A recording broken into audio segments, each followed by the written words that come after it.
still. Who tells me that if she's often right?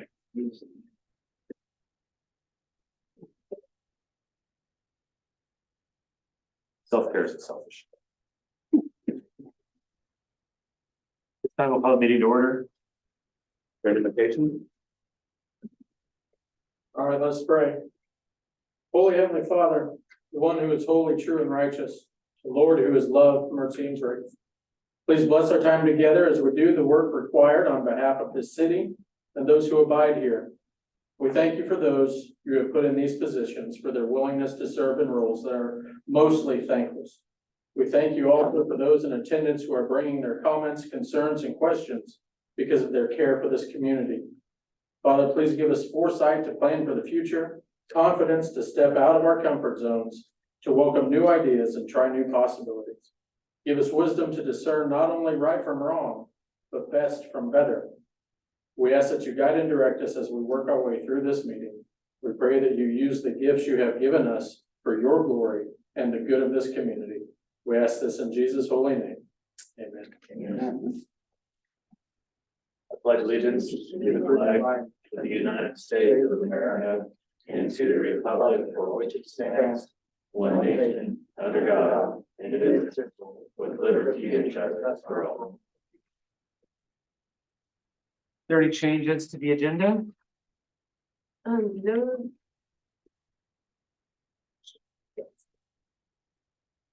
We need to move the discussion item down until Justin returns, so if we could put that after action, that would be helpful. But no additions or deletions. I move to approve the agenda as amended. Moved by Commissioner Hutchinson, second by Commissioner Jackson to approve the agenda as amended. Is there any further discussion? Hearing none, all in favor say aye.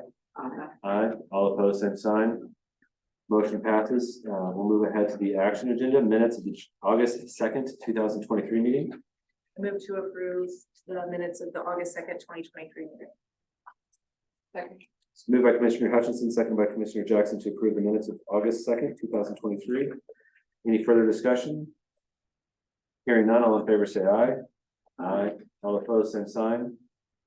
Motion passes. Moving on to appropriation ordinance number 15. I move to approve appropriation ordinance number 15. Second. Moved by Commissioner Wentz, second by Commissioner Hutchinson to approve appropriation ordinance number 15. Is there any further discussion? Hearing none, all in favor say aye. Aye. All opposed, same sign. Motion passes. Moving on to condemnation extension for 504 East 10th and 229 West 1st. Mayor, Commissioner, this memo is just, the 30 days have passed, but Everett's had some trouble with finding up contractors and getting things decided. So he kind of asked me, and then I realized it was basically an ordinance as an order from the commission. So I figured he better officially ask the commission for an extension for these reasons and all that. He's here today. He made it back. So all that, you ask him any questions or anything you want, if you lost anything. Come on. Yeah, I can make a statement. Thank you for allowing me. I've had some problems and just got back from the hospital again. But anyway, what I would like to do with this property, as you know, I said I would like to go in and take some things out of that property, and I had planned on demolishing it this year anyway. And so what I would like to do is put a deadline on this property. So I would like to ask that you would allow me to go in and take everything out of it that I want to by the end of, let's see, this month it's gone. So September, the end of September, I would have that's taken out. If we want to put it into the demolition program at any time, if we want to get the paperwork started and everything, even right now, but let's put a deadline on it so we can go ahead and get the bids to demolish it. That would be fine, but I want to be out of there by the end of September, and we could start demolishing it then. if you want to, as far as I'm concerned, with the, you know, the big machinery and all that sort of stuff. So we can get it out of the way this fall and everything. Which property? That's 502 10th Street. I think it is 502. 504 East 10. Or 504, yeah, excuse me, it's 504 East 10. And the one over on First Street, I'm negotiating with the individual who's thinking of doing something with the property.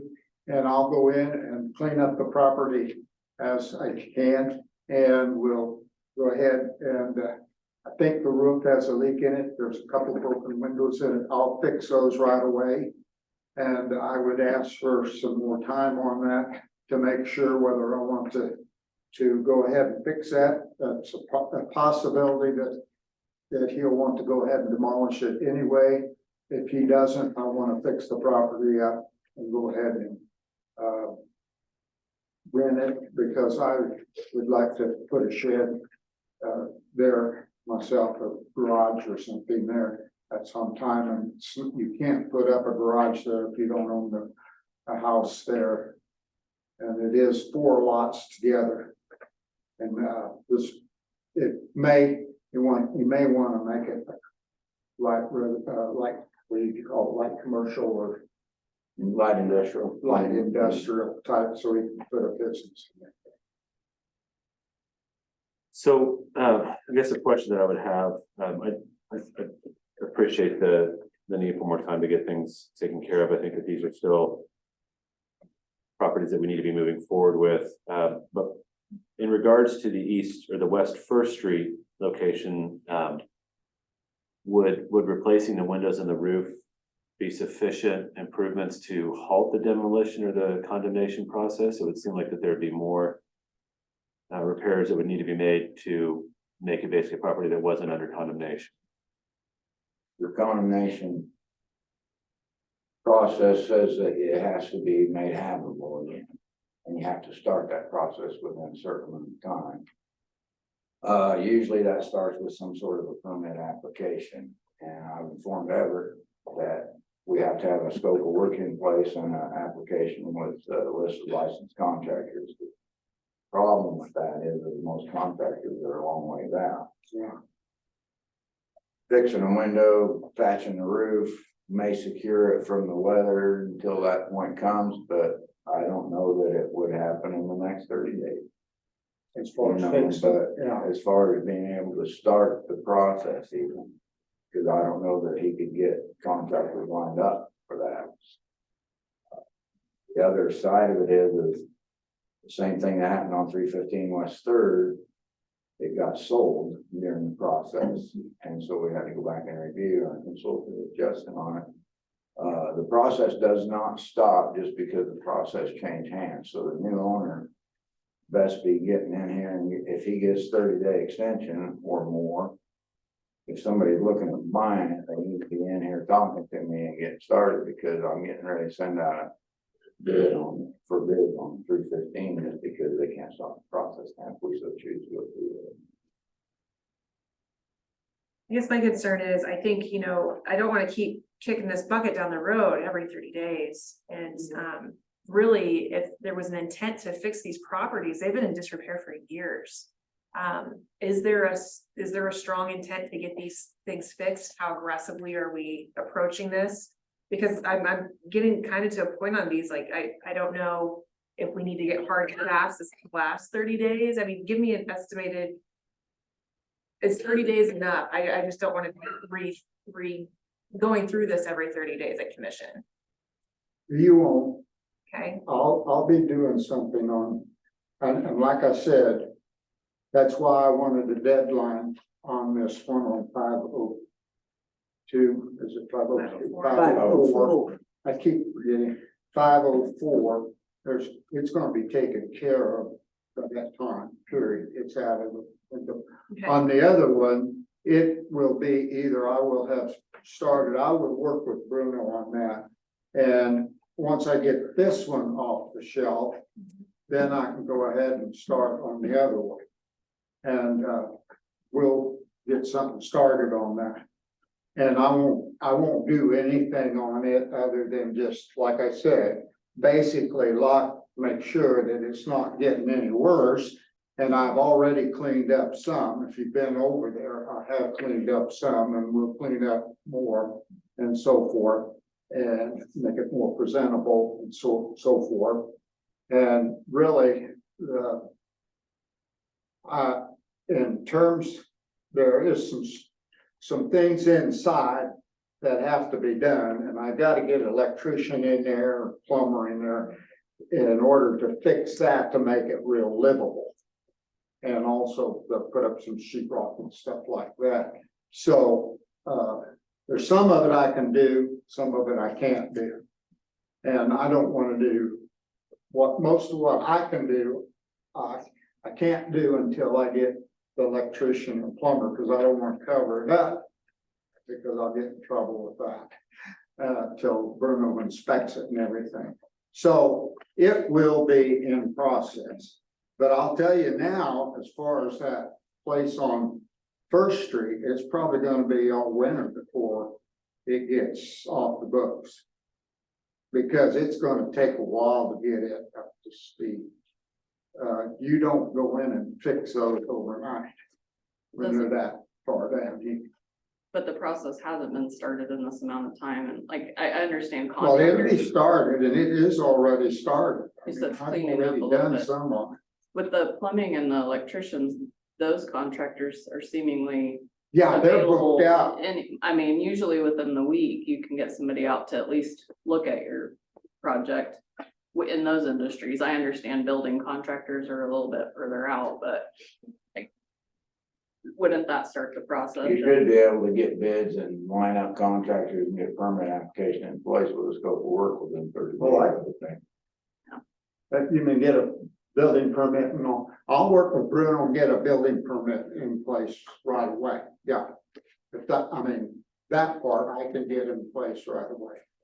I just have been, I mean, as far as what time I've had, I have had trouble keeping up with other things as well as I wanted to get on this thing here as much as I could. And so between the two of them, I haven't had much time to work with Bruno on getting the building permit and so forth. He has given me the paperwork and stuff, so I'll get with Bruno and get a building permit in place. So are you, And I'll do that.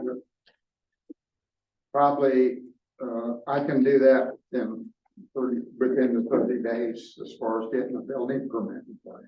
Everett, so the condemnation hearing was July 5th. And then I think it was the last meeting you were in here mentioning that you were gonna be working on stuff. What progress has been made in that?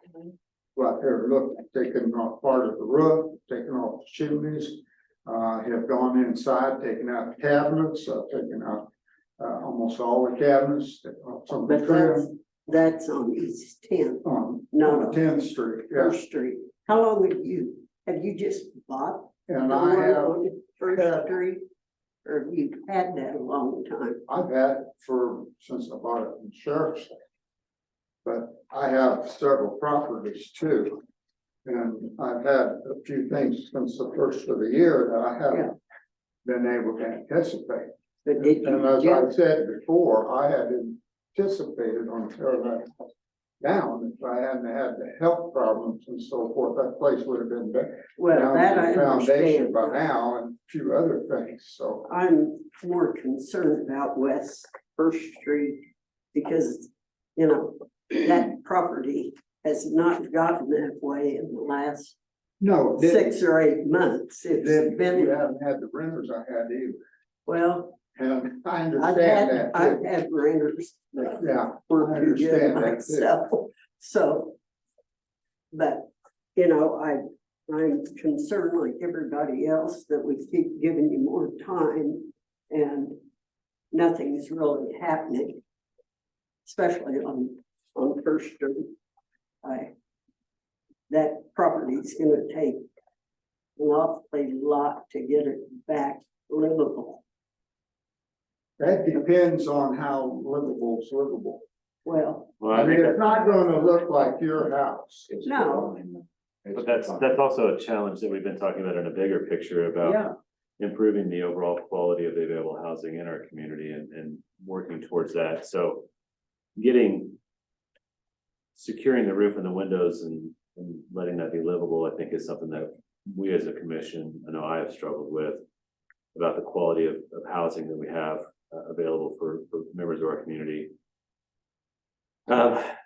With the question about 30 days, that would put us at August or September 15th, which would be, I would think would be enough time for whatever conversations, whatever progress that you have in mind or aligned to be discussed with Bruno, so that we would be able to have ready for our packet some recommendation as to whether this is moving forward the way that it needs to be, or whether we just need to move forward with condemnation. That'd be the meeting, is September 15th. Well, the meeting would be Wednesday the 20th, but the Okay. Friday before would be the 15th. Today's the 16th, so that'd be 30 days. Right. And I think, to speak to Ashley's hard deadline, I think that and to Marcia's, that we've been working at this for a while. I don't think we take these things, we want to offer some consideration, but I would think that we'd have a pretty good idea whether we're in a place to just a stronger decision point by the meeting on the 20th. So that the deadline, the 30-day deadline would be, you're asking, this is September 4th, we can say it's the 15th, giving it that 30 days and have a strong recommendation.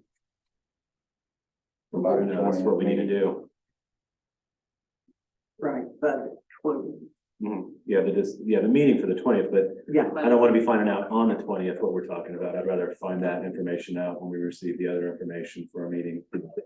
And that would align with the 30 days that's being asked for. So September 15th would be the deadline. Mhm. And I mean, to be fair, probably, how much time do you need to review what's been done, Bruno, so that you can make a strong recommendation to us as to what direction we need to be in? I mean, is the 15th soon enough for you? Would the 13th be better? Is the 11th that Monday? 15th will work, because he should be having something in, so I'm not scrambling, but if that's the case, that's the case. Because I know all the licensed contractors, it's a simple phone call and make sure they understand what's happening and that kind of thing, so. My thought would be if we're scrambling on the 15th, then that's probably our answer anyway. Right. Right, So if we're moving forward with a solid plan, we should have that idea pretty well solidified by then. And those ongoing conversations with you have been we taking should at place. least have a timeline of work lined up to. You're saying get together and have a plan worked out for By the First Street. Yeah, for the First first Street. week, right. Well, for both of For them, both. actually, because you're getting the other one for both. The other one, we should be able to get on the demo program pretty quick. Okay. So I would expect, if you can get bids. So- Sometimes them bidders, I had people, well, I'm waiting for the second guy to bid it, it's been 2 weeks or something, so. Sometimes I call those guys and say, hey, get it in here so we can get this thing going, but then it works, but. So that should be pretty quick. I mean, by the next meeting, we should be able to have, providing you can get bids, we should be able to have paperwork to get it in the demo program, and then the first would be a couple weeks after that, so, on the First Street one. So, basically it gives you a couple weeks to get demo program application in, and a couple weeks to get your scope of work lined up. But we got the application, we just gotta make the phone calls and get people lined up. That's in terms of, are we talking about First Street in terms of getting a plan set up on First Street? And an application in place with contractors lined up by September 15th. So that I can report to the commissioners by September 20th. Is that correct? So I understand 30 days is a nice round number, and that puts us at the 15th. That's when the packets normally publish. Typically, when staff prepares things, we try to have it done by noon on the Thursday before, so Stacy can assemble the packet and proofread. If we put this deadline on the 15th, we might run into a timing issue where the packet may be delayed. Would it be okay to ask for information to get to Bruno by Wednesday, so he has time to vet it before the noon deadline on the 14th? So that would push us back to the 13th. I'll be ready. Yeah, I think, I'll be ready. Working together on it anyway, so. again, I think, have a memo.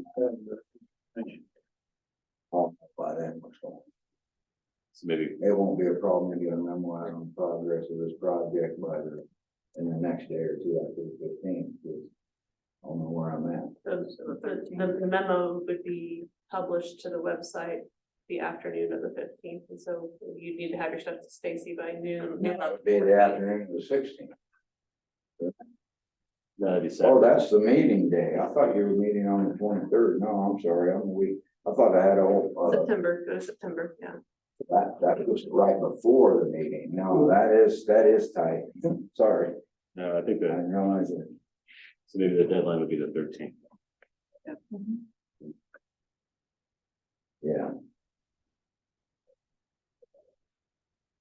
Yeah, I just want to be clear, we're hoping to see plans with contractor commitments, not, I've been thinking about, this is what I want to do. I keep hearing you say like, where we'll sit down and have a plan, like an actual concrete kind of where we're headed is, I think, what we'd be interested in seeing. I think shy of that, we won't have much of an option other than to move forward with condemnation. Right. residence. Yeah. Like So I need to know what needs to be done to the house to make it livable. I can give you a list in a heartbeat. All right, so we'll have that, and we'll have that plan between us. And we have that to you by the 14th or so. 13th. I mean, there hasn't been a motion made yet, but that's. The most general contractor kinds of thing, minimum habitability requirements are. What was the original deadline? She, and then 30 days would be September 4th, so that's what I'm asking. Keep the rain in mind. Okay. Question. Do you know what the original deadline was, Bruno? Because she The had, original deadline was August 4th. so 30 days would be September 4th, so. Right, 30 days from the original extension, but So we're speaking. I would move to approve the extension request requiring the structures to be repaired and removed and to start the process by September 13th, 2023 at noon, Mhm. which would give you a little bit more time for 504 East 10 and 2029 West First. And on 504. We have That too, correct? Yeah, I said Yeah. both of those. Okay, So now, within 30 days, we'll have an application for the program in, so I can okay, get it on the schedule here, if we do it before the 6th, which might be tight, getting bids, but definitely ready by the 20th. So if we have a deadline on okay. the 13th, we should have. I'll work with you on that, we'll be able to do that. Second. The move by But I Commissioner, don't work near as fast as I used to. And I'll tell you, I've come pretty close to collapsing more than once the last month. I don't want to die off the program. well, we don't want you to either, so. Alright, and if that means like giving up the properties because of your health, you brought that up several times, that your health is not good right now, and so if moving Well, I forward want with to work demolition with the is city, also. I hope I can. But there's sometimes it's a little difficult. Bruno and I'll work together. I got here. We'll work together on this, do the best we can. The move by Commissioner Hutchinson, second by Commissioner Jackson to approve the extension request for the structures to be repaired or removed and to start the process by September 13th, 2023, 12 p.m. noon, 504 East 10th and 229 West First Street. Is there any further discussion? Hearing none, all in favor say aye. Aye. All opposed, same sign. Motion passes. Thank you. Moving on to ordinance 2023-3207, request for ODOT de-annexation. Mayor and Commissioners, in your packet is a lot of information related to this property and this request. It was considered by the planning commission here recently. They did vote, I believe, 5-0 to proceed with the de-annexation. This property is located in the north development area. It is on the east side of a creek and currently planned on the future land use map for residential. There are no utilities there. The request is to exclude the land from the city limits, including one of the utility easements, which again is acceptable because there's no utilities out there. You have the findings in your packet. We wanted to make sure that we were not being detrimental to the growth and development of the city. It's important to ensure harmonious development, work with long range land use and uncontrolled development, consideration of in that it's really not planned right now. We don't have any current development projects up there. We do have in the commercial industrial areas, there has been expansion since this property was annexed into the city a long time ago, but there's still room there for development, so we're not full, which means that we shouldn't need this property in the very near future. With respect to extraterritorial zoning, we do not currently practice that right now. So if the property does leave the city limits, then there is no zoning controls on that property anymore.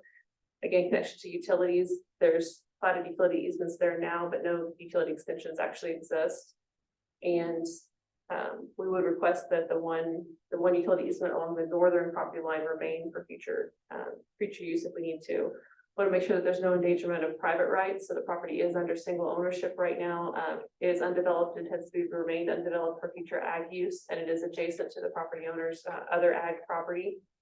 We want to make sure there's no public loss or inconvenience. And again, it's under single ownership, undeveloped, it intends to use it for public agriculture.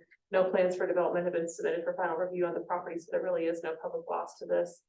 No written objection was filed with the city clerk prior to the public hearing with the planning commission, which was held July 25th.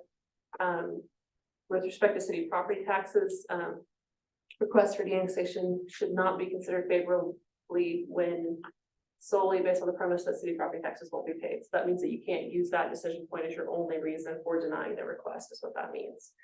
I have the procedure listed in here, and so if the commission decides to approve this de-annexation request, then we'll forward the ordinance to the county commission. The property owner will need to petition the county commission for de-annexation. Following their ratification, then ordinance and fee payment and the boundary map will be updated and the ordinance will be reported. If the city commission denies the request, then it dies and the property remains within the city. So that's kind of the procedure as far as what happens. We had some priorities listed in the policy statement. Our goal for property within the city is to retain property in the city limits that's connected or intends to connect to city utilities. Again, we've discussed that. That's not the case here. It's also important that we retain property within the city limits that's necessary for logical or future growth and development for the city's comp plan and future land use map. Again, this is shown as residential, but that doesn't seem to be a near future option at this point in time. So we do support, the city staff does support the request for de-annexation on the basis that the subject property is undevelopment located on the edge of a partially developed island annexation located 3 miles from Concordia. It's not connected to city utilities. City utilities have not been extended to the property. There's no formal proposed development on the property. Approximately half the property is in the floodplain, which also makes development more difficult and is currently discouraged by FEMA. The proposed use of the property lines does align with the current use of the property on 3 adjacent sides. There is a natural separation with a mature tree line and creek, so the natural separation from existing property. City staff is not supportive of the request on the basis that property tax revenue loss will be incurred and intended residential use for the future land use map, given that we do have a housing shortage. So those would be the reasons that we would be against it. The ordinance does include a clawback clause in the event that the county does not ratify the de-annexation by October 1st, 2023. So that would mean that if you approve this, then Mr. Odette needs to get on the county commission agenda before October 1st. Otherwise, it's as if you denied it and it remains in the city. Does that make sense? Okay, are there any questions? Now, Cody Odette's here in the audience. If you have any questions for him about the property as well, or is there anything that you'd like to share with the commission? Just to be clear, you said that that property is in the floodplain. A portion of it is portion of it in the floodplain. That doesn't make development impossible, but it does put some additional restrictions and does create some additional barriers that have to be overcome for future development. And on the map, 16, 15, and 22 are all agriculture. And not owned by this, and not city, right? Mhm. Yeah, They're all, correct. They're all outside the city limits, yes. Okay. Move to approve ordinance 2023-3207. Moved by Commissioner Hutchinson, second by Commissioner Jackson to approve ordinance 2023-3207. Is there any further discussion? Hearing none, all in favor say aye. Aye. Aye. All opposed, same sign. Motion passes. Thank you. Moving on- I'll give you a call then tomorrow. Okay. Thank you. Moving on to ordinance 2023-3208. This ordinance is a recommendation from the planning commission on, basically address 1101 to 1123, I think, Village Street. These were duplexes that were part of the assisted living, that's part of the Mount Joseph Senior Senior Village, assisted living facility and elderly home, rest home, and, when it got sold and split apart, it became a different use actually, because now it's rented duplexes, so. And that whole area is turning residential, so this is basically a move to get these to a conforming use so that. Some insurance companies and banks that loan money don't like non-conforming uses because if they blow away or burn up, they can't come back unless you change the zoning or.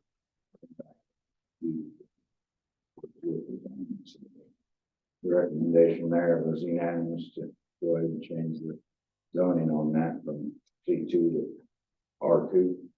Or C3? It's that C2. Yeah. So this would be just for the duplex.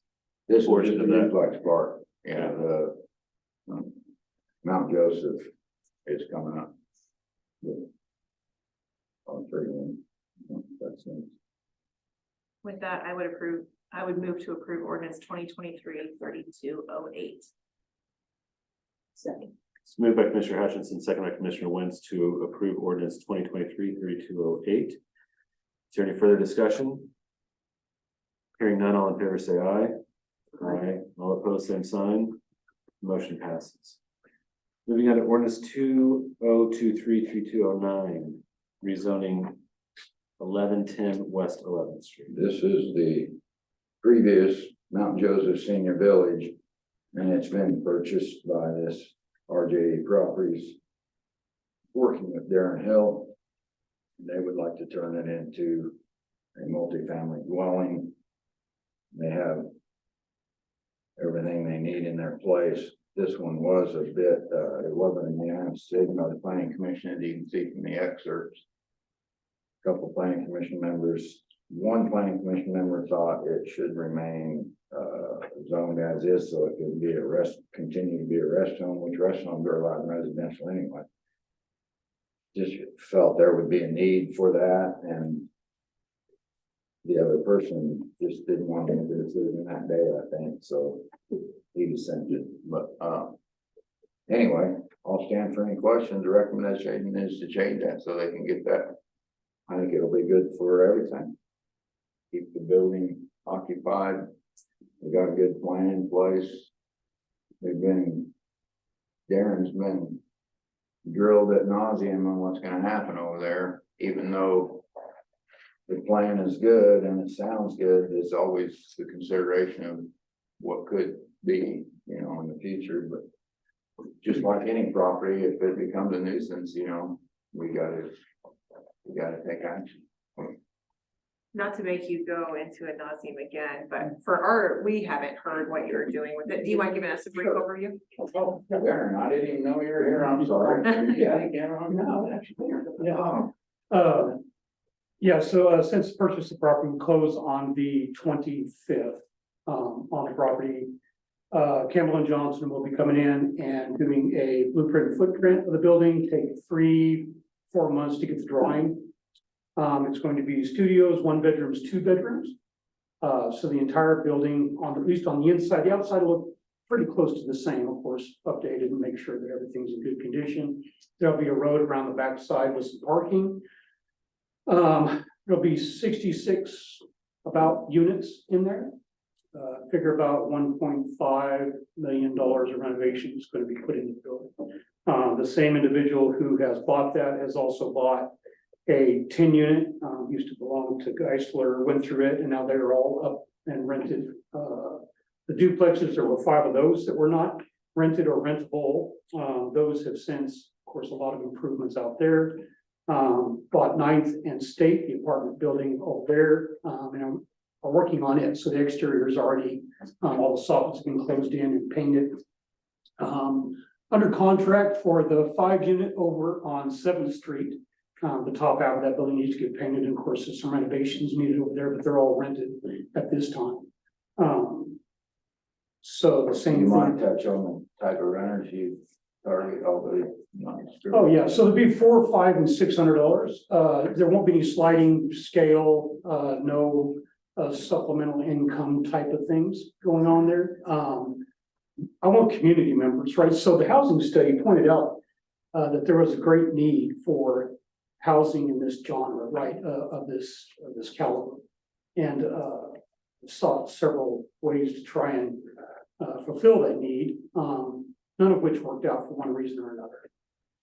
This is kind of a final attempt, if you will, on my behalf to try and supply the obviously greatly needed housing. There'll be an on-site manager, security, maintenance, 24 hours a day out there with that number of units. I think it's absolutely necessary. For that, of course, I'll continue to oversee that and all the other 64 properties that I manage right now.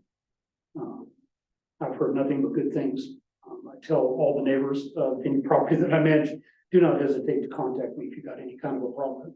It will get solved right away. I don't put up with issues from tenants of any kind. So they will all have laundry in each unit, kitchens. There will be rec room, weight room. There will be barbecue area in the center there for folks to congregate if they so desire.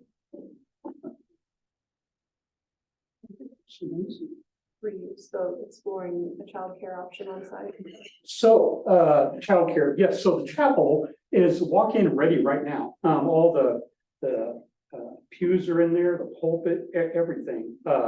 It's a sprinkle building, it's a fireproof building, it has interconnected fire alarms with all the rest, which by the way, just got recertified, and all that will of course remain in place, and we'll make sure that we stay in contact with fire department all through this, of course.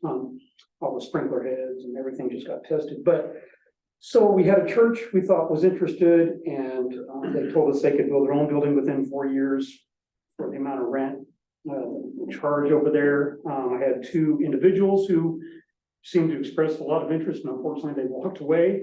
I'm still hopeful, but I'm getting really short on time to make a decision on whether or not that will be for childcare. It's 1,350 square feet. And for 20 kids, you only need 850 square feet. We were going to pay for ADA compliant bathroom, kitchen, the play area outside, fence it, do everything, pay for everything. And we just can't seem to find anyone interested enough to go in there right now. But like, again, I'm holding out hope.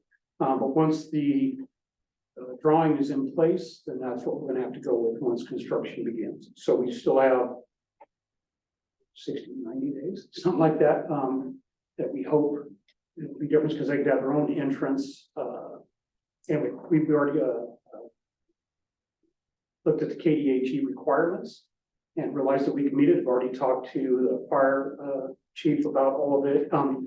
Anyway, everyone seems to be on board, except there's no one yet who has committed to going as daycare. If not, it's gonna be divided up as units, and I really hate to see that happen.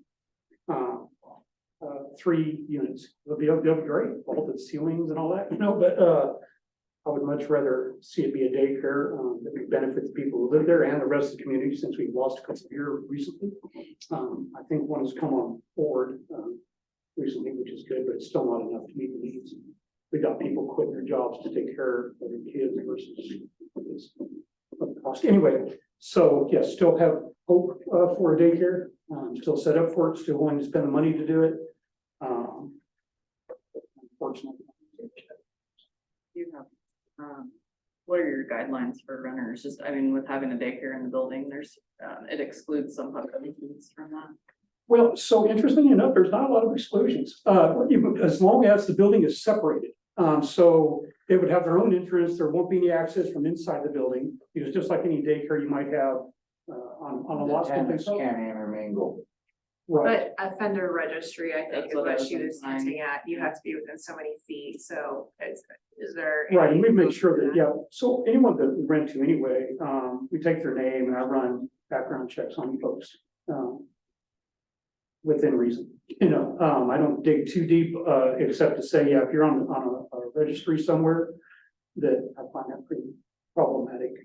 I don't know if you're going to stay or be able to pay, or, it's kind of hard to say. But anyway, yes, if there's, so it's all about KDHE. So if KDHE has a requirement that says folks on any kind of registry can't be within X number of feet, of course, we follow that regardless. But we haven't been that deep with KDHE yet. Yeah, to I would determine. go like, maybe just internally, we'd make those decisions, even if KDHE says, Right. with kids that close. Yeah, if there's gonna be a daycare, I think things will look rather different anyway. But of course, it would be run by its own agency, its own person. So whoever would rent the space would be responsible for whatever rules and regulations they would need to follow. They'd have to pass that information on to me. Of course, we would be in the middle of that process all the way around anyway. So, Darren, you mentioned at one meeting, I think it was Chamber Coffee or one of the other meetings, that the intention was to help address workforce needs in this housing for workforce, and you made the comment that it'd be, that your desire would be to make sure that the people were employed that were gonna be there. Would that be one of the rental requirements? oh, absolutely. So I don't rent to anyone who doesn't have a job or secure income of one kind or another that is provable and taxable and all of that. Housing study said that there were folks that work at everywhere, F&A, the school, all of what I consider are local businesses, Gerard Tank, are in need of housing. So that's my target, right? It's the same folks that I rent to in my houses would be very similar with the apartments over there. So, yeah, everyone has to have a job. Everyone's going to fall into that same range of financial. Same financial. You mentioned on-site security. I think the concern that most folks would have with any kind of high-density housing would be the opportunity for things to not work out as well as we would hope for it to.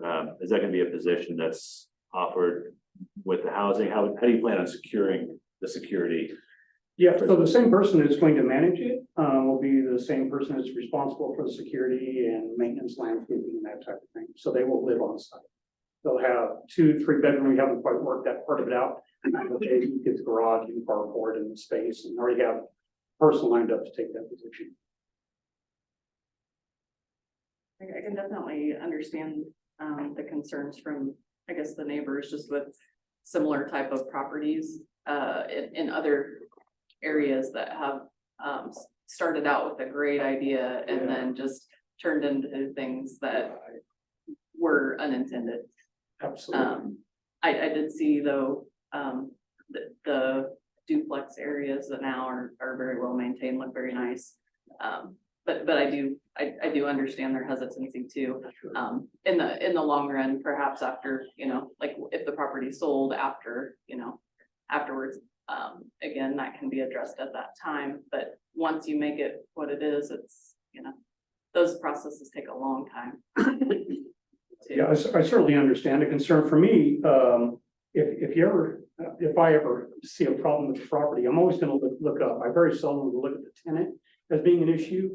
I'm always gonna look up, the same thing with an employee. If there's a problem, we'll look up at management, oftentimes the same thing with children. I'll look up at parents, generally the problem exists up here somewhere. So for me, these are the same way. It's a management issue. So if there's any kind of problem that happens out there, it's a management issue which fall back on me because I will manage my managers, and so my expectations of them are very well known. And the same thing with my tenants. We make it very clear. I put everybody on a 30-day lease. so that if they are not a good fit, it's much easier and quicker to get them out. So I don't do any long-term leases, and I've had people 2.5 years, I've had people buy houses for me, who are a good fit, and those who aren't don't stay. So this would be the same kind of thing. I'd rather have something empty than have a problem. It's not only a problem for the apartment, but it's a problem for the town. It's a problem for the neighbors. It's a problem, and so I'm just not interested in hearing somebody else's responsibility. What, would you, I mean, since we, again, we're not at that specific meeting, besides just the fact that they're gonna be apartments, was there any other hesitancy that the neighbors had with having, I mean, the property's already there, but with it being for that particular use? Well, so what I've heard, yeah, I've heard that, of course, we need some elder care facilities. Unfortunately, not a single offer has been made on the property from anyone else. The only other concerns that I had was the type of people that would be in there. Am I going to allow, apparently there's a lot of funding available for folks crossing the border and homeless folks. And there was one individual who made their feelings about all that very clear, asking me if I was going to be part of that and taking funding for those individuals. And I didn't even put it out there, but no, yes, all my folks have. And again, no sliding scales, and certainly not trying to get caught up in any bureaucracy or red tape through the government or any, don't know how to do it, not interested in it, don't want to learn it, when it comes to those type of folks. So does that clarify, or did that not answer? Yeah, I was Okay, just good. curious what the concerns were from the neighbors. Yeah, that was the only 2 folks showed up, and that was the only concern that they expressed. You're confident that your investor has the money and will be willing to put, I mean, you're talking $1.5 million. Yeah, plus purchase price, actually, so you're gonna be like I'm thinking, 2,122 something, and he's already, let's see. So has already spent that up to this point, between the purchase of the 10 unit, the duplexes, the 5 unit, and the 8 unit.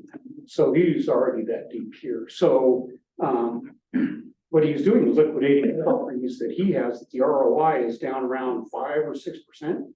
And so that just doesn't make any sense to have millions of dollars wrapped up in properties and makes it ROI about 5%. So out here, he can make anywhere 12, 17, even up to 20 potentially. Depends on where we keep rents at and the kind of work that's done to the, also looking at Acorn, by the way, so that's.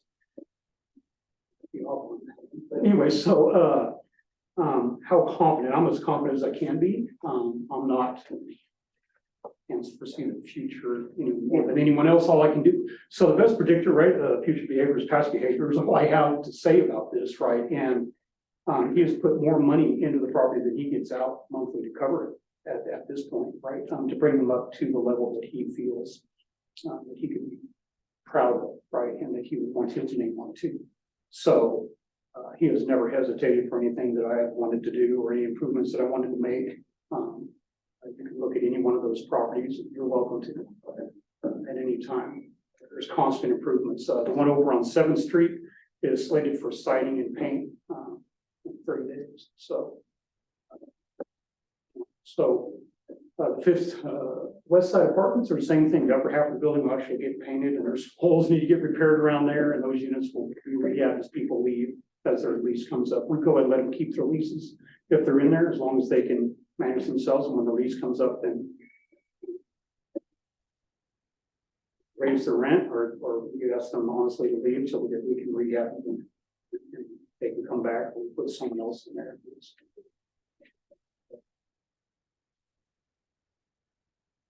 How long, and you work for this company? Yeah, well, I work for, so Hilltop Assets is my company, and I have 21 of my own houses here. I moved here 9 years ago from Colorado. Worked at Evan-A, then I worked over at Pawnee Mental Health, the youth department. Worked for addiction recovery centers, used to be CURS, on the licensed addiction counselor.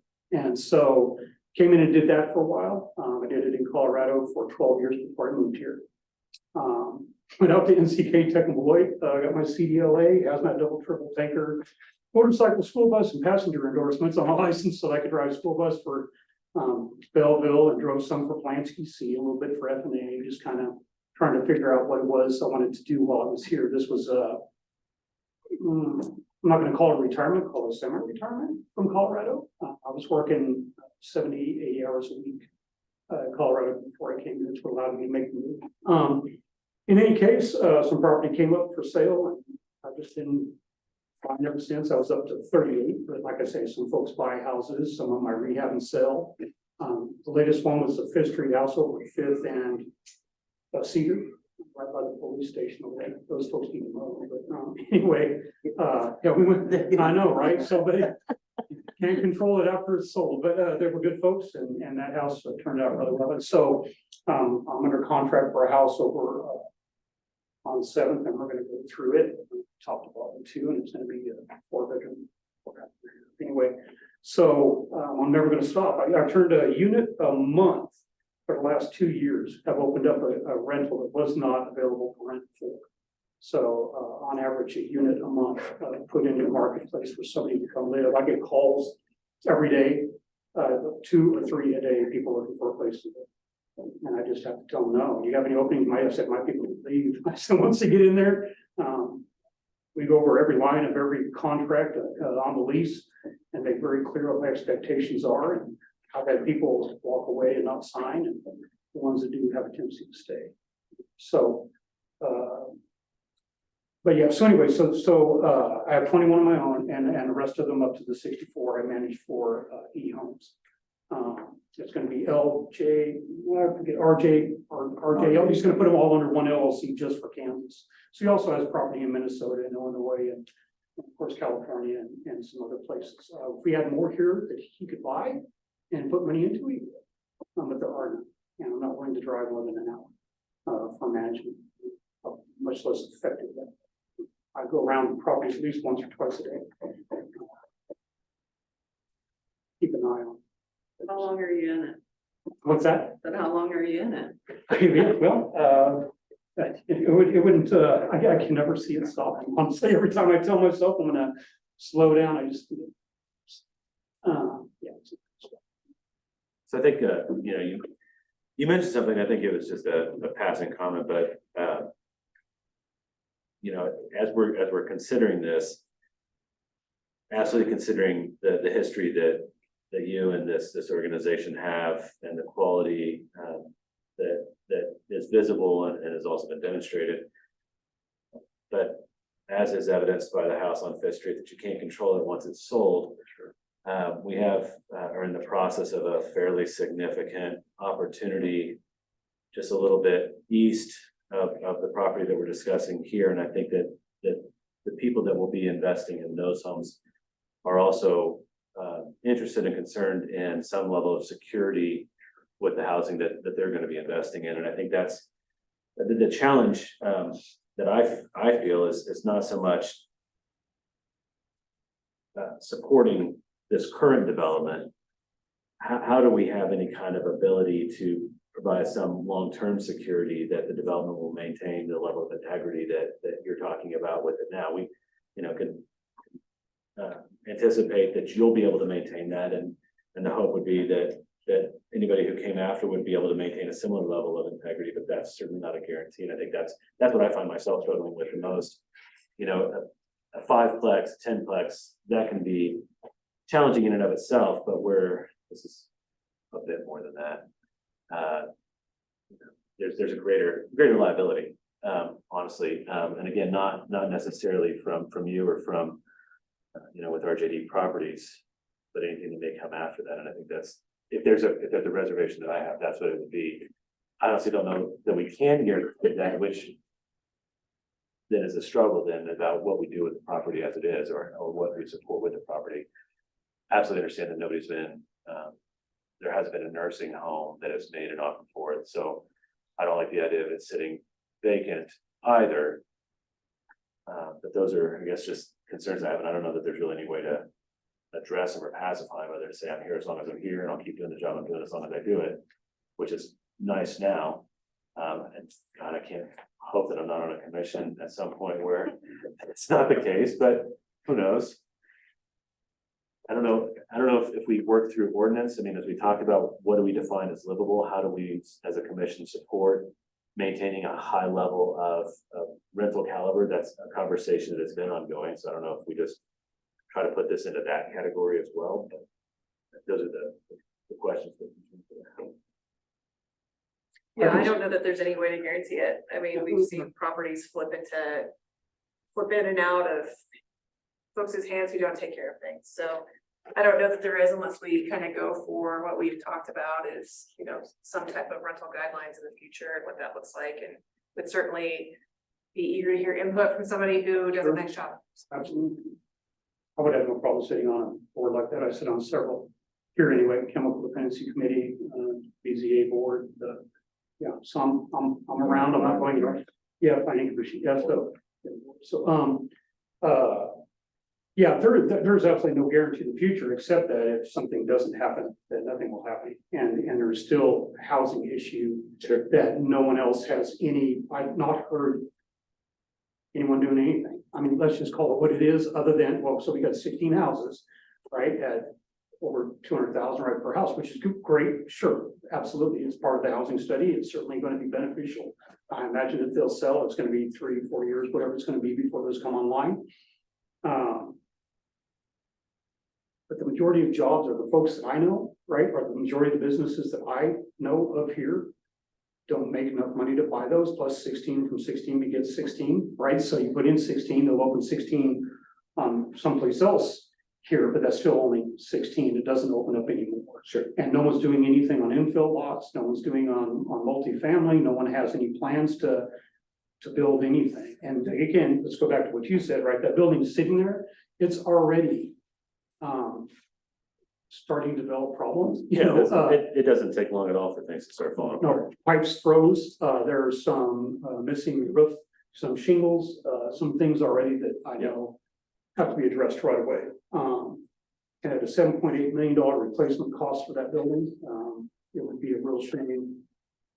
I think it's going to be a problem to put people in it. I can't imagine it would be not. But so I think part of the point, so it's going to be R1 up on top of the hill up there, and then you got R2 with the duplexes. That'd be R3 down here.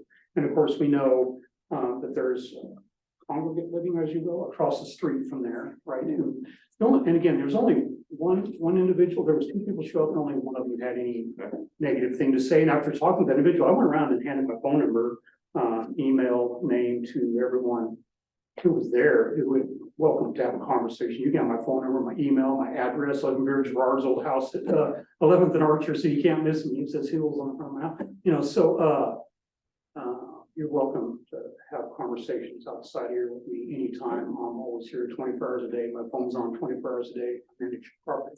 Right. So they got to be able to reach me if there's a problem. And so I can't assuage anyone's fears about what the potential outcome could be years or decades from now.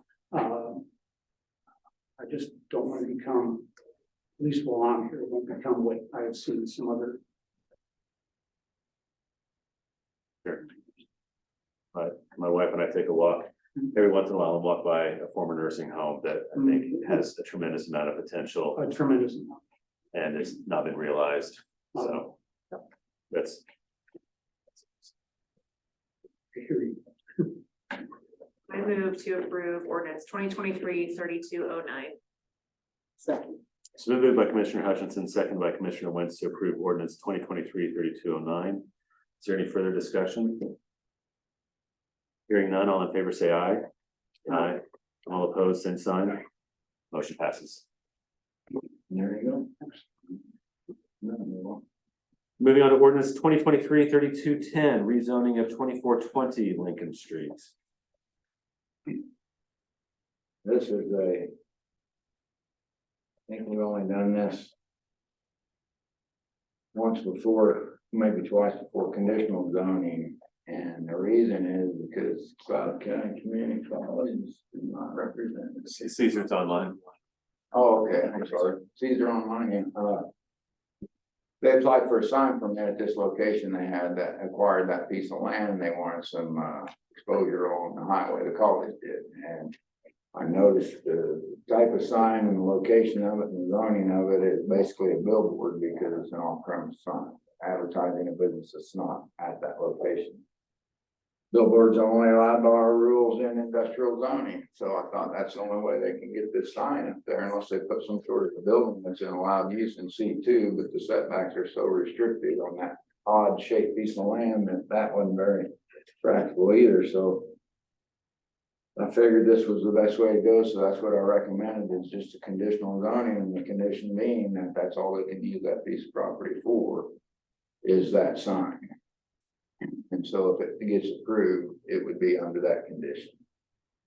And, if in the future, for some reason, there's changes, there's a need or a feeling to want to develop that in some other way with perhaps a small building could be put on there for some reason or another, they would have to come back to the commission for that to be another condition or just to be allowed another allowed use.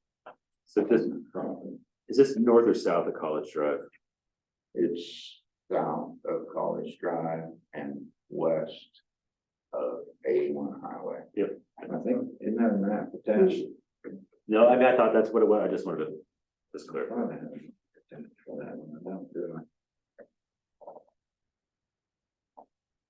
The city of Concordia owns a little triangle piece between it and College Drive, but the two corners kind of come together on the northeast corner of that, northwest corner of that. But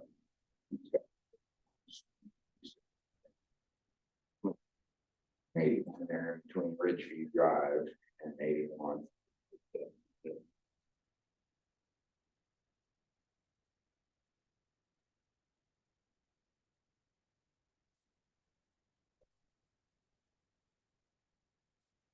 I move to approve ordinance 2023-3210.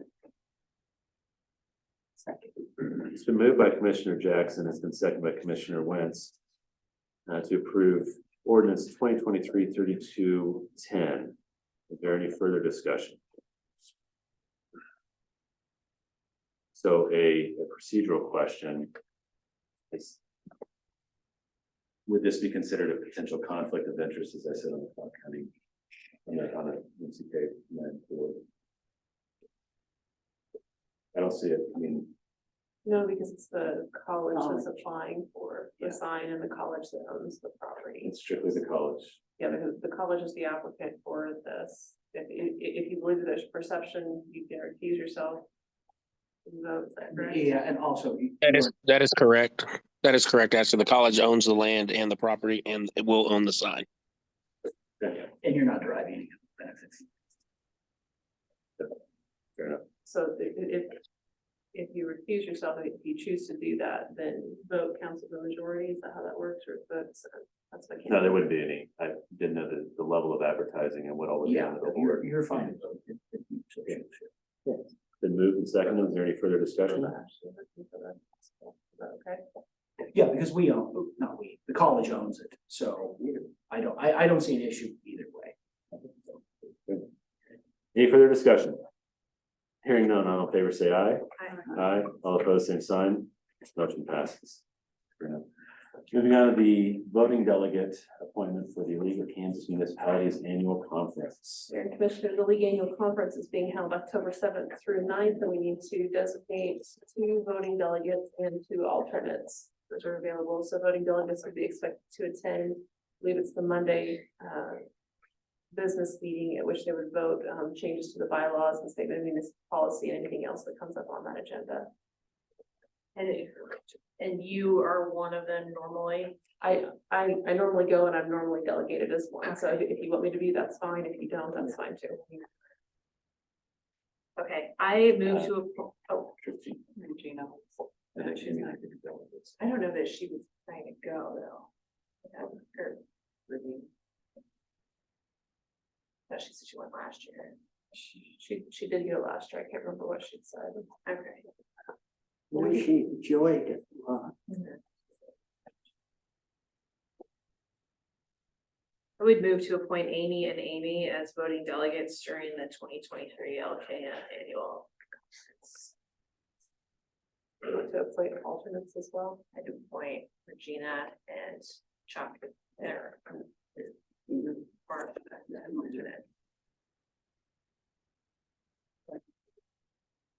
So moved by Commissioner Hutchinson, second by Commissioner Jackson to appoint Amy Lang and Amy Jackson as voting delegates during the 2023 League of Kansas Municipalities Annual Conference. And to appoint Chuck Lamberts, Marshall Wentz, and or Regina Belden as alternates. Is there any further discussion? Hearing none, all in favor say aye. Aye. All opposed, same sign. Motion passes. Moving on to the FAA grant agreement for box hangar. Mayor Commissioners, we had already talked about doing the box hangar, I think about a year ago. It's in design under progress. You approved the bid of Screed Tech to begin construction. This is a formalization of the grant agreement with the FAA. They've gone through everything, approved it, are ready to award us the money. If you'll recall, also, this is a multi-year grant. We're spreading out our funding sources, so we get what's called NPE funding, which is federal funding. We refer to that in more slang terms as entitlement funding, because we're generally the aviation airport, we get a larger subsidy. So we're using some funds from there. We're also using some funds from the bipartisan infrastructure law that was passed several years ago. These will cross about 4 fiscal years, I believe, to get up to the total of the FAA's commitment of 90% funding for the design and construction of this hangar. The city's commitment in total over the course of all of those years is, let's see when that was.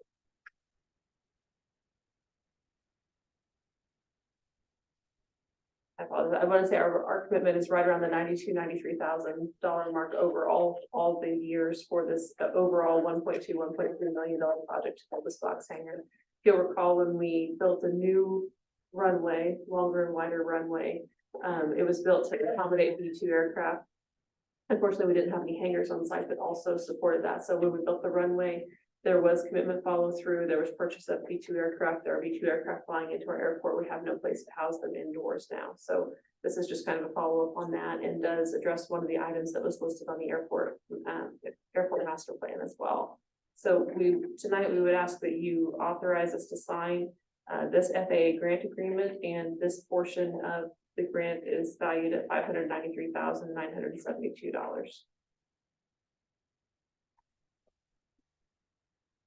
I move to authorize the city manager to sign the grant agreement associated with the FAA AIP grant offer for Blosser Municipal Airport in the amount of $593,972. Second. Moved by Commissioner Jackson, second by Commissioner Wentz to authorize city manager to sign the grant agreement associated with the FAA AIP grant offered for Blosser Municipal Airport in the amount of $593,972. Is there any further discussion? Hearing none, all in favor say aye. Aye. All opposed? Same sign, motion passes. Moving on to the development agreement for 429 and 435 East 2nd Street. Mayor and Commissioners, we had talked at the last meeting about selling these lots to Brandon Stanley and Jessica Tripp for the purpose of putting a double wide mobile home on that property. Jessica's here representing them this evening. Putting this new home on those properties. It is zoned appropriately. They have been working with Bruno to learn what they need to do to properly anchor that home to a proper foundation and meet all the floodplain regulations. We had discussed using a development agreement to clearly outline those commitments on both their part and our part. And so that's what this agreement does. We did go through a few iterations. I did email you. It was late this afternoon that I emailed you the updated version. And so what had changed from the first version that I had emailed you was adding the word may to one section in the reversion clause. And that gives us a little bit of flexibility in case there are some delays that are beyond their control. We also added Jessica as a party to the grant agreement. And then there was one other addition.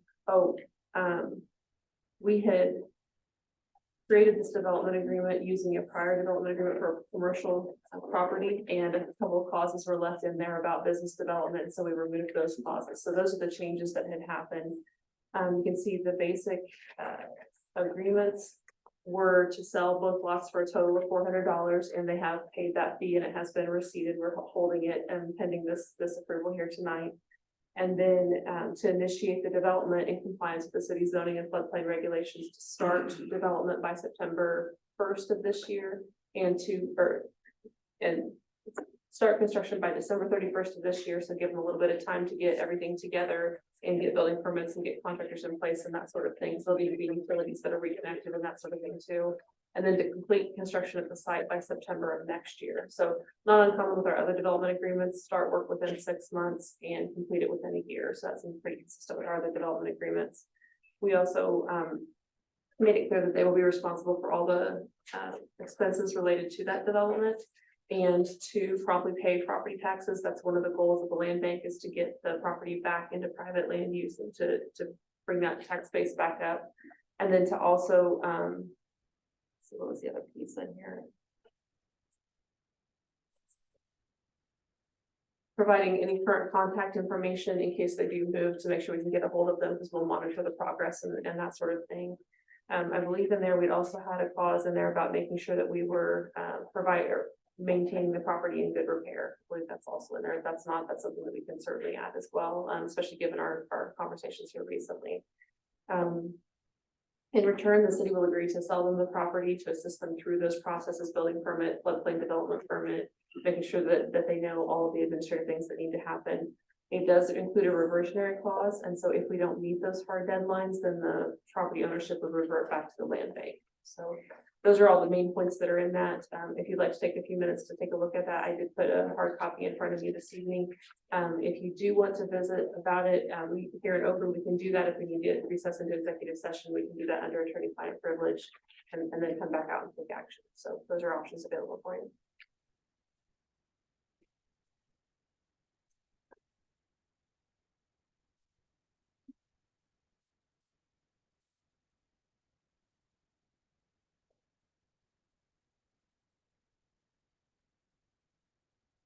Can I ask, have you guys secured the double wide mobile home yet? Yeah. Yes, we're just waiting for the paperwork to Yeah. do it because they're doing the land and the trailer together. Okay.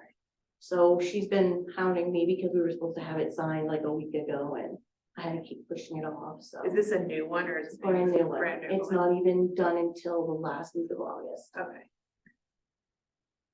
Do you guys, have a plan in motion or knowledge of how to go about doing all the things that need to be done to set it? Yeah, and get the Lyndon is contractors in Brandon's place? cousin. He used to work for him. He's gonna do the groundwork for us. We have to put, I think, 32, Bruno, 32 pillars or 28. Depends on the configuration Yeah. of the mobile home. Because it's 32 by 72. So we'd have to have enough pillars for that. We just have to ask them exactly, and Bruno to configure how many we have to put in there. So we figured about 28 to 32. So, and then we're gonna have Greenworks come and do the plumbing. And then we went down to Prairie Land and they just are waiting for us to get all the stuff, whatever, so we can hook up the electricity. But it should be, in the next 2 months, it should be in there. Because it's not gonna take us that long to get everything, because there's plumbing down there, there's electricity, everything's down there, we just have to do the groundwork and then put the trailer in. So, and they know we have to have a floodplain thingy, so Bruno's gonna write up that for us, so that we can discuss that with them, and they're already on board with it, so. Are you, I'm not really familiar with like what's on the property, I guess already, but well, then when you do off-street parking, or are you gonna? We're gonna have a do, driveway? Spruce Street is this way, and Second Street is this way, we're gonna do it on this side. Not on the front, but on the side there. So, So park on the street, Yeah. not. well, no, on the street, it'll be on the property, we're gonna have enough off the property, from the street in, so we can park there. You have your driveway off the Spruce Street. Yes, and off park the on the Spruce, side of your. yeah. It's actually a drive off of that gravel Spruce Street that enters that property. Already. And it never was removed when they removed the property, it's just a curb cut, but the curbs, kind of been buried over the years, so it's not as tall as a lot of curbs are, there's gravel and stuff there, because a little curb cut, and perfect spot on the property, and the property, pretty good size, it's 10,000 square feet. It's huge, It's a big property. yeah, It's got some nice trees on it. yes, it does. I move to authorize the mayor to sign the development agreement with Brandon Snavely and Jessica for the purpose of constructing a new single-family residential home at 429 and 435 East Second. It's moved by Commissioner Hutchinson, second by Commissioner Jackson to authorize the mayor to sign the development agreement with Brandon Staveley and Jessica Tripp for the purpose of constructing a new single-family residential home at 429 and 435 East Second Street. Is there any further discussion? Hearing none, all in favor say aye. Aye. All opposed, same sign. Motion passes. Thank you. So just at the end of the meeting, then I'll work with the mayor to get that signed, and I'll call you in the morning, we'll schedule a signing for you. Yeah, and me and Brenda will just come down and sign it for you. Okay, sounds great. All right, thank you. Thank you. Moving forward with a transfer of real estate to Concordia Land Bank, 1100 Highland Drive. Yeah, Commissioners, this is the property where the former hospital is located. It was, the deed was recorded to the city of Concordia based, and we accepted that property based on the way the development agreement was written for the purpose of developing housing, which the city got the MIH grant for. And so now we need to transfer it into the land bank. And again, this property is being proposed for subdividing via plat, which is on the planning commission schedule for next week. And so then once that plat is finalized, then we'll actually be able to work at selling those lots and getting homes, spec homes built and ready for sale. So we need to put this into the land bank. Land bank, again, is a tool that helps us to avoid the accrual of property taxes while it's in there, and then allows us to get the property out back into private ownership and back on the tax rolls. This property, again, has never been on the tax roll, so this won't be a loss to the taxing entities while this property is under construction. So I'd ask that you approve to transfer the property to the land bank this evening. When it comes out of the land bank, will it just be the individual parcels then? I mean, Yes. because it'll be divided up later. Right now, it's just under. Yeah, right now it's just one giant parcel, so then it'll be divided. Lot 1, block A, lot 6, block B. As it comes out of. Yes, They'll get new, legal descriptions. yes. I move to transfer 1100 Highland Drive from the city of Concordia to the Concordia Land Bank. Yes. Moved by Commissioner Wentz, second by Commissioner Hutchinson to transfer 1100 Highland Drive from the city of Concordia to the Concordia Land Bank. Is there any further discussion? Hearing none, all in favor say aye. Aye. All opposed, same sign. Motion passes. Moving on to the manager's report. We pick back up the discussion item that we moved down earlier. Yes, sorry. Please. Thank you. 429 West 8th Street, eminent domain. So I apologize. I had to pick kids up from volleyball, and apparently when they say it ends at 5:30, they mean 5:50. So I don't know exactly. I assume that Amy kind of described you what the situation was. So procedurally, what we're looking at here is trying to get this done as quick as possible. There are some notification periods, some publications that we have to do. And so basically, the first step in this, for those of you who were a part of the previous one and those who weren't, is that if you decided, we kind of decided we were going to bring this to you guys next meeting, bring it to you, explain the situation, why we feel that this is proper for eminent domain. You guys pass a resolution. The first step in that resolution is essentially you guys saying, here's our resolution asking you to go ahead and get a survey of the land so we know the confinements of what we're looking at here. Then I come back and I go, hey, then I come back and I say, okay, I've got the survey. Here's the land that we're looking at.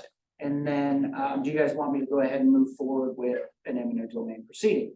Which point in time you would vote yay or nay. If you vote yay, then that's actually an ordinance asking, essentially directing myself to go ahead and file an eminent domain proceeding. Petition is filed. Well, we then publicize that we're going to go ahead and do eminent domain. At the end of that time, a petition is filed with the court. I go before the judge and she says, okay, you filed an eminent domain proceeding. Well, prior to that, any parties would be served. With this property, we have tried numerous times to try to get a hold of the owners, to no avail. The address doesn't even appear to be any good anymore. So what we do is, I have to request through an affidavit, essentially permission to publicize in the newspaper, the last place ever known to have lived. So we do that. I think it's 2 weeks we have to do that. And then I get a essentially proof, it's proof of publication, proof that I did that. I file that, and then we go before the judge, and she says, okay, I see that you did this proof of publication. What are the reasons why you want this? I explain why this is something that is within the public interest and something that needs to be done. And if she says, okay, you can go ahead and move forward, then what we do at that time is we have to hire 3 people, like we did last time, to be appraisers of the property. And there's certain qualifications they have to have. And then they go, they assess the property, how much they think it is, and they give me an appraiser's report. We then have a public meeting. Last time we did it, it was a 10-minute meeting. It was right before the previous one. We have a meeting. Anybody in the public who wants to come can come. If somebody wants to contest it, they can contest it. Usually the only person who would contest the value of an appraiser's report would be the owner of the property. I do not foresee under any circumstances that there's going to be any involvement in anything, because we still don't, these people have zero interest in this property, which is evidenced by a lot of different reasons. So once that appraiser's report is, once we have that meeting, the appraiser's report, I take that, I file that with the court. And then with the appraiser's report and some other filings that we do, I have to show them the resolution, the ordinance, a lot of it's procedural stuff, the survey, all of that. Then we request that the deed by eminent domain of whatever we're asking for is then transferred to us. We take the money that the appraisers feel that property is worth, and in this situation, actually same as last situation, is actually deposited at the district court. It goes in what's called unapplied receipts. And it actually will sit there until perhaps that person would come out of the woodwork and say, hey, where's my money for that? At which point in time, I can file a friendly motion to assist them and just say, hey, go ahead and disperse the money to these folks. So last time it took a little bit longer for numerous reasons, and it was a little bit more complicated. Knock on wood, I don't foresee that being the case this go around. While these things do take a little bit of time, the target would be, I would really hope we'd be able to be done by February. So we can kind of get the ball rolling on that stuff. Obviously, it'd be great if we could get it done earlier. I don't know if we could, just sometimes it gets complicated because those hearings are set on the judge's docket essentially once a month. So we got to try to get in when we can. So that sometimes can make it be a little bit longer, but I mean, if we get up and moving, the nice thing is, you know, we kind of had to invent the wheel and all those filings last go around when I was doing this. I use all those documents, so that kind of makes that go quicker. It's more of a filling in the blank kind of thing. So I have a question for you. So if we don't do this, our other option is to wait for the tax sale and purchase it then. That's So, correct. which leads to my next question. What is our budget? What estimate do you have for a budget for this? Mhm.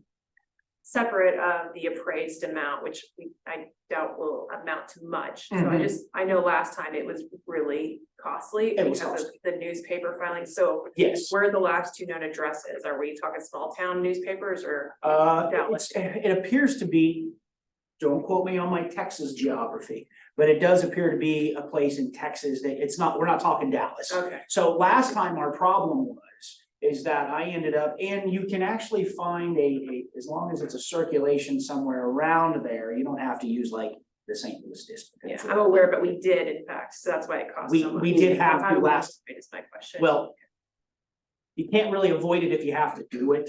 Okay. This go around though, I foresee it's not going to be the Dallas newspaper. Okay, I do believe they live in more of a smaller area where we can use a smaller newspaper for publication. So the publication fees, I am hoping, will be far cheaper than that. They should be. I mean, last time that was a killer, but also it was 2 metropolitan areas we had to publish in. So Because we had multiple errors, because we had Yeah. one Yes. deceased members on the deed. The folks listed on the deed are still living, or we got one last on the address for them. Yeah. So. okay, so But one. that should, yes, so no heirs that was the problem. The previous Yeah. one is that the last known deed we had was in 1920. And so people died. So what is your cost estimate? Cost estimate is the filing, we're estimating probably, but that also, includes probably the price of the property too. So with the price of the property, if I can give you that right now, with the price of the property, I estimate it's gonna cost about 10 grand. Okay. My fees will be significantly lower. I think I think the publication fees will be significantly lower. Because we won't have two large areas to publish in. So that should be generally reasonable. And I also made it a little bit more expensive with the filing of the deed just in case. So I think, I think 10 is a good estimate. And this is one of the properties that, I mean, it could be used for the MIH housing project. If that's the case, then we can use those MIH funds to pay this fund, because we do have a specific amount of money set aside for that grant for property acquisition. Okay. So eminent domain would be part of that property acquisition in addition to the purchase price. Thank you. And the nice thing is too, like I had mentioned, if we can find, so for example, like in Kansas City, if I have to publicize in Kansas City, if I can get somebody closer to Olathe, I can use their smaller circulation newspaper as opposed to the Kansas City Star, which is about 5 times the amount it is, for Olathe. We couldn't avoid that last time because of where they lived. I'm very confident we can use a smaller circulation that still would be their publication. Okay.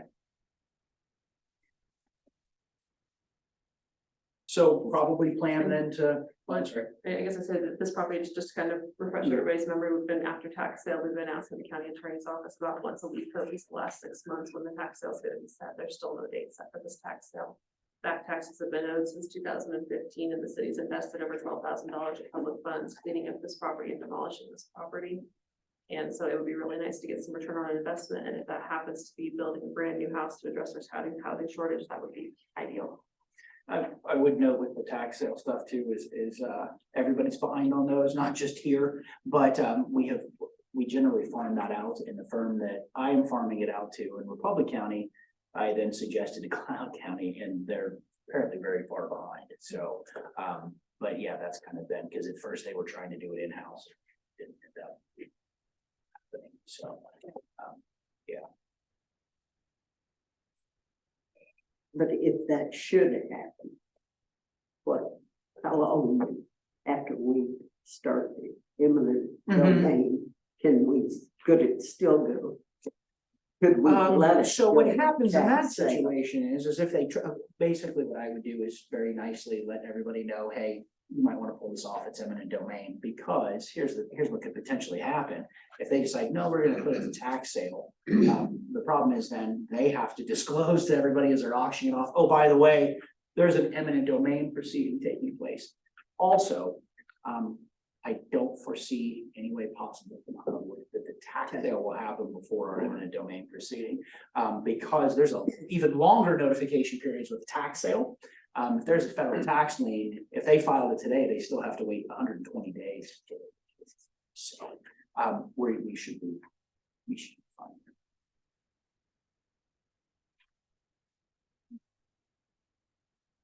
So ideally, I'll bring you the resolution and explain what we have to do there. We just had, basically, you're just telling me, hey, go get the survey of this. Sounds like a prudent thing to pursue. Yep. Then I shall prudently proceed. Thank you. Okay, returning to the management.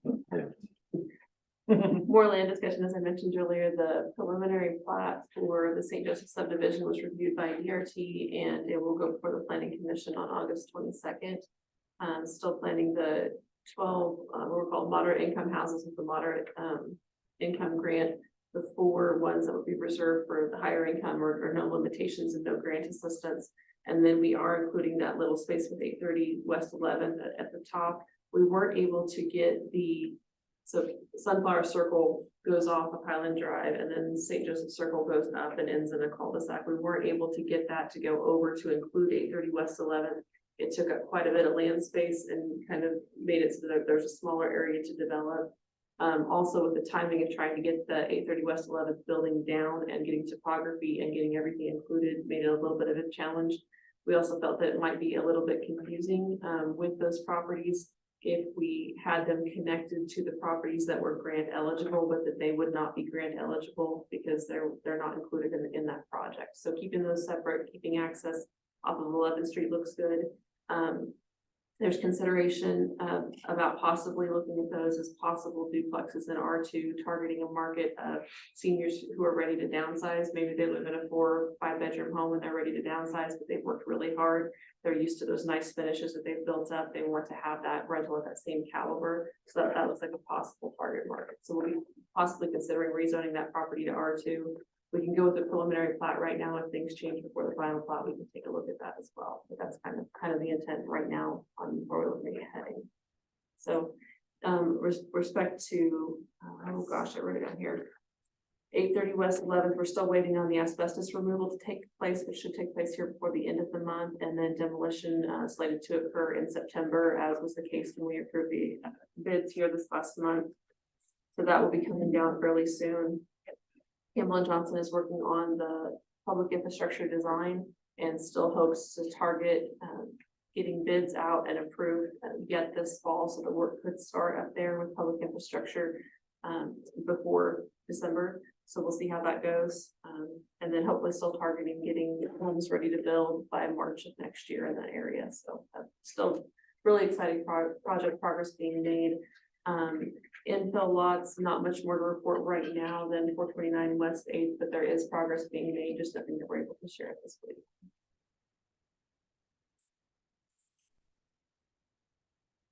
Staff reports?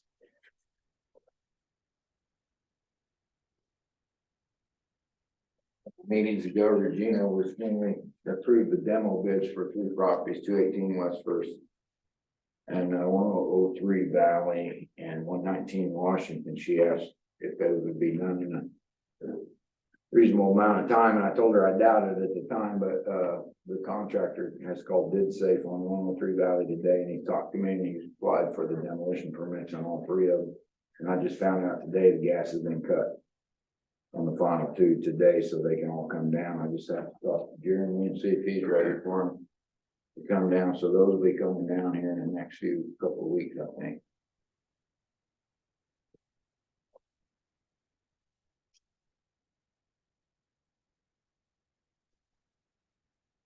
Other staff reports? All right. Commissioner comments? Thanks to the city staff for getting everything ready for back to school today. It seemed like it was fairly smooth, as good as the first day can go. Except for the dog, right? Right. Marcia?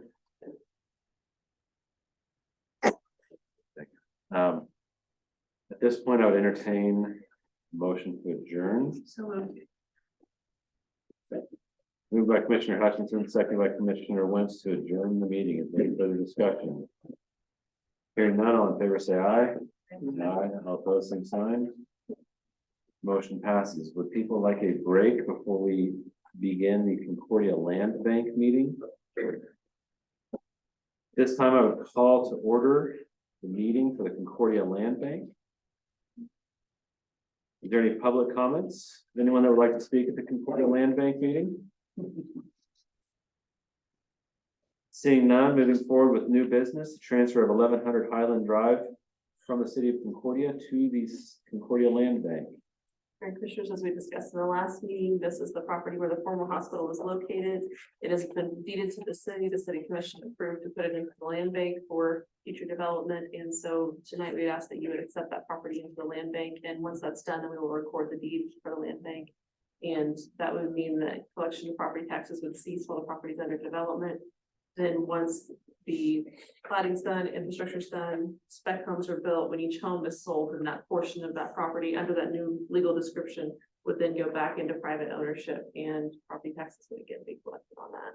So there's no negative impact to taxing entities by putting this into the land bank, because the new hospital was exempt from property taxes the entire time that it was built anyway, so they had been collected for that time.